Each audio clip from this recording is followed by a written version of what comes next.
ਵਾਹਿਗੁਰੂ ਜੀ ਕਾ ਖਾਲਸਾ ਸ੍ਰੀ ਵਾਹਿਗੁਰੂ ਜੀ ਕੀ ਫਤਿਹ। ਧੰਨ ਧੰਨ ਗੁਰੂ ਨਾਨਕ ਦੇਵ ਜੀ ਮਹਾਰਾਜ, ਧੰਨ ਧੰਨ ਬਾਬਾ ਆਨੰਦ ਸਿੰਘ ਜੀ ਮਹਾਰਾਜ। ਬਾਬਾ ਜੀ ਕਹਿੰਦੇ ਹਨ, ਸਿਦਕ ਤੇ ਪਿਆਰ ਨਾਲ ਇਸ ਮਰਿਆਦਾ ਅਨੁਸਾਰ ਇੱਕ ਵਾਰ ਵੀ ਵਾਹਿਗੁਰੂ ਕਹਿੰਦਾ ਹੈ, ਉਸ ਦਾ ਇੱਕ ਵਾਰ ਦਾ ਕਿਹਾ ਹੋਇਆ ਬੇਅੰਤ ਬੇਗਿਣਤ ਫਲ ਪ੍ਰਾਪਤ ਹੁੰਦਾ ਹੈ। 84 ਲੱਖ ਜੂਨ ਤੋਂ ਮਾਨਸ ਦੇਹ ਨੂੰ ਵਡਿਆਈ ਦਿੱਤੀ ਹੈ। ਬੇਨੀ ਭਗਤ ਜੀ ਕਿਸੇ ਮ੍ਰਿਤਕ ਨੂੰ ਲਿਜਾਂਦਿਆਂ ਦੇਖ ਕੇ ਸੰਸਾਰ ਵੱਲੋਂ ਉਪਰਾਮ ਹੋ ਗਏ। ਇੱਕ ਮਹਾਤਮਾ ਜੋਗੀ ਦੇ ਚਰਨੀ ਜਾ ਲੱਗੇ। ਉਹਨਾਂ ਨੇ ਨਿਤਨੇਮ ਕਰਨ ਦੀ ਦੇਖਿਆ ਦਿੱਤੀ ਤੇ ਨਾਲ ਹੀ ਵਚਨ ਕੀਤਾ, ਇਸ ਦਾ ਗੁਪਤ ਸਿਮਰਨ ਕਰਨਾ ਹੈ, ਆਤਮਾ ਸ਼ੁੱਧ ਹੋ ਜਾਵੇਗੀ, ਫਿਰ ਪਰਮੇਸ਼ਵਰ ਦੇ ਦਰਸ਼ਨ ਹੋਣਗੇ। ਅੱਗੋਂ ਵੇਣੀ ਜੀ ਨੇ ਸਤ ਵਚਨ ਕੀਤਾ, ਘਰੋਂ ਬਾਹਰ ਚਲੇ ਜਾਂਦੇ ਹਨ, ਸਾਰਾ ਦਿਨ ਜੰਗਲ ਵਿੱਚ ਇਕਾਂਤ ਭਜਨ ਕਰਦੇ ਹਨ। ਇੱਕ ਦਿਨ ਘਰਵਾਲੀ ਇਸਤਰੀ ਨੇ ਕਿਹਾ, ਸੁਆਮੀ ਜੀ, ਆਪ ਤਾਂ ਜੰਗਲ ਵਿੱਚ ਚਲੇ ਜਾਂਦੇ ਹੋ, ਘਰ ਵਿੱਚ ਨਾ ਆਟਾ ਹੈ, ਨਾ ਦਾਲ, ਲੂਣ, ਤੇਲ, ਲੱਕੜ ਹੈ, ਘਰ ਖਾਣ ਨੂੰ ਪੈਂਦਾ ਹੈ।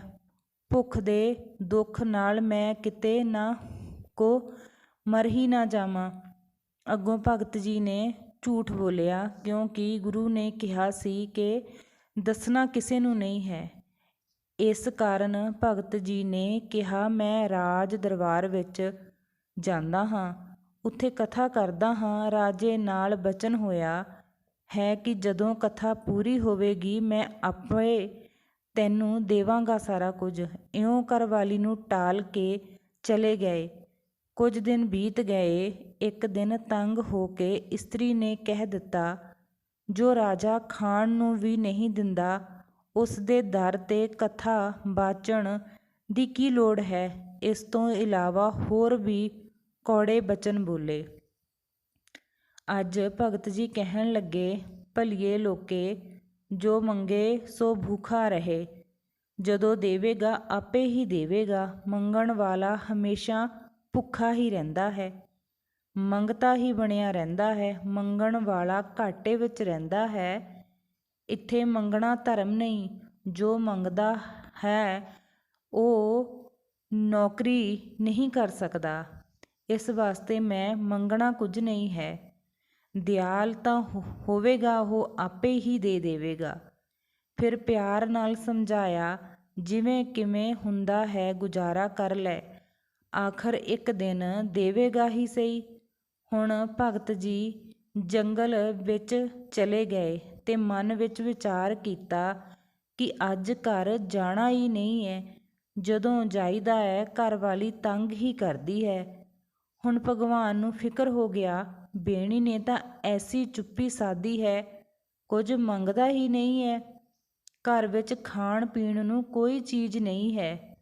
ਮੈਂ ਤਾਂ ਚਾਹੁੰਦਾ ਸੀ ਬੇਣੀ ਆਪ ਕੰਮ ਕਰੇ, ਪਰ ਉਸ ਨੂੰ ਕੋਈ ਫਿਕਰ ਹੀ ਨਹੀਂ। ਭਗਤ ਨੇ ਸਾਰੀਆਂ ਚਿੰਤਾਵਾਂ ਮੇਰੇ ਉੱਤੇ ਛੱਡ ਦਿੱਤੀਆਂ ਹਨ। ਹੁਣ ਭਗਤ ਤਾਂ ਇੱਕ ਮਨ ਹੋ ਕੇ ਪਰਮੇਸ਼ਵਰ ਦੀ ਆਰਾਧਨਾ ਕਰਨ ਲੱਗ ਪਿਆ ਹੈ। ਭਗਵਾਨ ਨੇ ਆਪ ਰਾਜੇ ਦਾ ਰੂਪ ਬਣਾਇਆ ਤੇ ਗੱਡੇ ਉੱਤੇ ਆਟਾ, ਦਾਲ, ਘਿਓ, ਖੰਡ, ਸ਼ੱਕਰ, ਗੁੜ, ਲੂਣ, ਤੇਲ, ਕੱਪੜਾ ਲੀਤਾ ਤੇ ਹੋਰ ਸਭ ਵਸਤੂਆਂ ਨਾਲ ਭਰ ਕੇ ਬੇਣੀ ਦੇ ਘਰ ਆ ਗਿਆ ਤੇ ਬੂਹਾ ਖੜਕਾਇਆ ਤੇ ਆਵਾਜ਼ ਮਾਰੀ, ਬੇਣੀ ਭਗਤ ਜੀ। ਅੱਗੋਂ ਬੇਣੀ ਦੀ ਘਰਵਾਲੀ ਨੇ ਦਰਵਾਜ਼ਾ ਖੋਲ੍ਹਿਆ। ਦੇਖ ਕੇ ਹੈਰਾਨ ਹੋ ਗਈ। ਪੁੱਛਿਆ, ਤੁਸੀਂ ਕੌਣ ਹੋ ਤੇ ਕਿੱਥੋਂ ਆਏ ਹੋ? ਹੁਣ ਰਾਜੇ ਨੇ ਕਿਹਾ, ਮੇਰੇ ਕੋਲ ਭਗਤ ਜੀ ਕਥਾ ਕਰਦੇ ਹਨ। ਐਸਾ ਮੈਨੂੰ ਭਗਤ ਜੀ ਨੇ ਰਜਾਇਆ ਹੈ ਕਿ ਹੋਰ ਕੋਈ ਇੱਕ ਮਨ ਹੋ ਕੇ ਇਸ ਤਰ੍ਹਾਂ ਨਹੀਂ ਪ੍ਰਸੰਨ ਕਰ ਸਕਦਾ। ਇਸੇ ਵਾਸਤੇ ਮੈਂ ਆਪ ਸਾਰੀ ਸੇਵਾ ਕਰਨ ਵਾਸਤੇ ਆਇਆ ਹਾਂ, ਨਹੀਂ ਤਾਂ ਮੈਂ ਆਪਣੇ ਨੌਕਰ ਨੂੰ ਵੀ ਭੇਜ ਸਕਦਾ ਸੀ।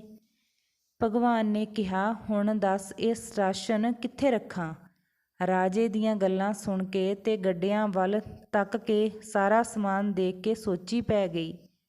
ਹੁਣ ਭਗਵਾਨ ਨੇ ਕਿਹਾ, ਬੀਬੀਏ, ਸੋਚਾਂ ਵਿੱਚ ਕਿਉਂ ਪੈ ਗਈ ਹੈ? ਅੱਗੋਂ ਭਗਤ ਜੀ ਘਰਵਾਲੀ ਨੇ ਕਿਹਾ, ਮੈਂ ਸੋਚ ਰਹੀ ਹਾਂ ਕਿ ਘਰ ਛੋਟਾ ਹੈ, ਸਮਾਨ ਬਹੁਤ ਜ਼ਿਆਦਾ ਹੈ, ਇਹ ਕਿੱਥੇ ਰੱਖਾਂਗੀ। ਹੁਣ ਭਗਵਾਨ ਨੇ ਕਿਹਾ, ਜੇ ਘਰ ਛੋਟਾ ਹੈ ਤਾਂ ਮੈਂ ਘਰ ਵੱਡਾ ਬਣਾ ਦਿੰਦਾ ਹਾਂ। ਅੱਗੋਂ ਕਿਹਾ, ਘਰ ਬਣਾਉਂਦਿਆਂ ਤਾਂ ਦੇਰ ਲੱਗੇਗੀ। ਹੁਣ ਭਗਵਾਨ ਜੀ ਨੇ ਕਿਹਾ, ਮੈਨੂੰ ਦੇਰ ਨਹੀਂ ਲੱਗੇਗੀ। ਹੁਣ ਭਗਵਾਨ ਨੇ ਘਰ ਵੱਲ ਨਿਗਾਹ ਭਰੀ, ਨਿਗਾਹ ਦੀ ਮਿਹਰ ਕੀਤੀ ਤੇ ਮਕਾਨ ਸੁਦਾਮੇ ਦੇ ਮਕਾਨ ਨਾਲੋਂ ਵੀ ਵੱਡਾ ਮਹਿਲ ਬਣ ਗਿਆ।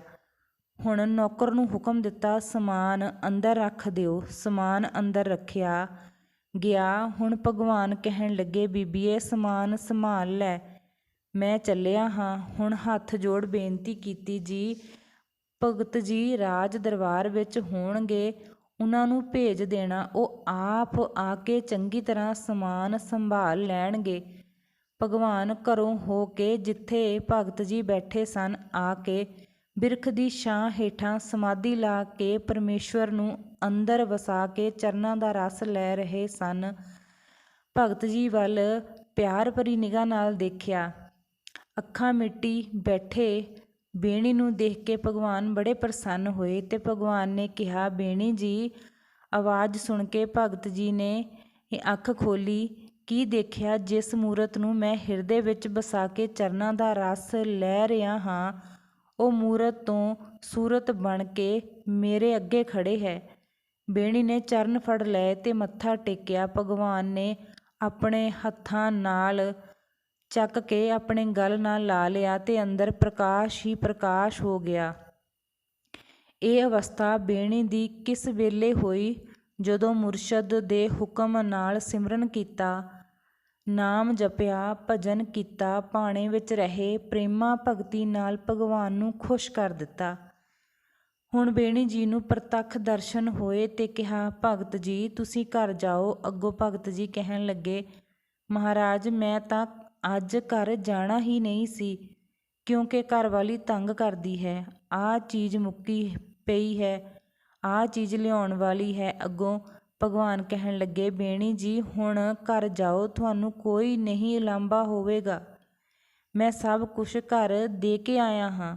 ਹੁਣ ਭਗਤ ਜੀ ਘਰ ਆਏ ਤੇ ਘਰਵਾਲੀ ਨੇ ਮੱਥਾ ਟੇਕਿਆ ਤੇ ਕਿਹਾ, ਤੁਹਾਡਾ ਰਾਜਾ ਬੜਾ ਚੰਗਾ ਹੈ, ਆਪ ਸਭ ਕੁਝ ਲੈ ਕੇ ਆਇਆ, ਪਰ ਇੱਕ ਗੱਲ ਦੀ ਸਮਝ ਨਹੀਂ ਆਈ ਕਿ ਉਸਨੇ ਇੱਕ ਛਿਨ ਵਿੱਚ ਏਡਾ ਵੱਡਾ ਮਹਿਲ ਕਿਵੇਂ ਬਣਾ ਦਿੱਤਾ। ਹੁਣ ਭਗਤ ਜੀ ਕਹਿਣ ਲੱਗੇ, ਭਲੀਏ ਲੋਕੇ, ਉਹ ਕੋਈ ਦੁਨਿਆਵੀ ਰਾਜਾ ਥੋੜ੍ਹੀ ਸੀ, ਉਹ ਤਾਂ ਪਰਮੇਸ਼ਵਰ ਰਾਜੇ ਦਾ ਰੂਪ ਧਾਰ ਕੇ ਆਇਆ ਸੀ। ਉਹ ਤਾਂ ਸਾਰੀ ਦੁਨੀਆ ਦਾ ਮਾਲਕ ਤੇ ਪਾਲਕ ਸੀ।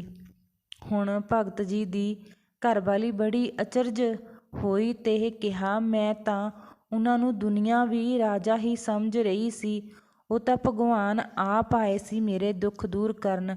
ਇਸੇ ਤਰ੍ਹਾਂ ਹੀ ਅਸੀਂ ਇਨਸਾਨ ਹਾਂ, ਜਦੋਂ ਅਸੀਂ ਇੱਕ ਮਨ ਇੱਕ ਚਿੱਤ ਹੋ ਕੇ ਭਗਵਾਨ ਦੀ ਆਰਾਧਨਾ ਕਰਦੇ ਹਾਂ ਤੇ ਭਗਵਾਨ ਸਾਡੇ ਕਾਰਜ ਆਪ ਰਾਸ ਕਰਦੇ ਹੈ। ਇਸੇ ਤਰ੍ਹਾਂ ਬਾਬਾ ਨੰਦ ਸਿੰਘ ਜੀ ਕਹਿੰਦੇ ਹਨ ਕਿ ਭਗਤੀ ਕਰੋ, ਦੁਨੀਆ ਵਿੱਚ ਰਹਿ ਕੇ ਗ੍ਰਸਤੀ ਨੂੰ ਬਹੁਤ ਜ਼ਿਆਦਾ ਫਲ ਮਿਲਦਾ ਹੈ, ਪਰ ਆਪਣੀ ਭਗਤੀ ਕਿਸੇ ਦੇ ਸਾਹਮਣੇ ਉਜਾਗਰ ਨਾ ਕਰੋ।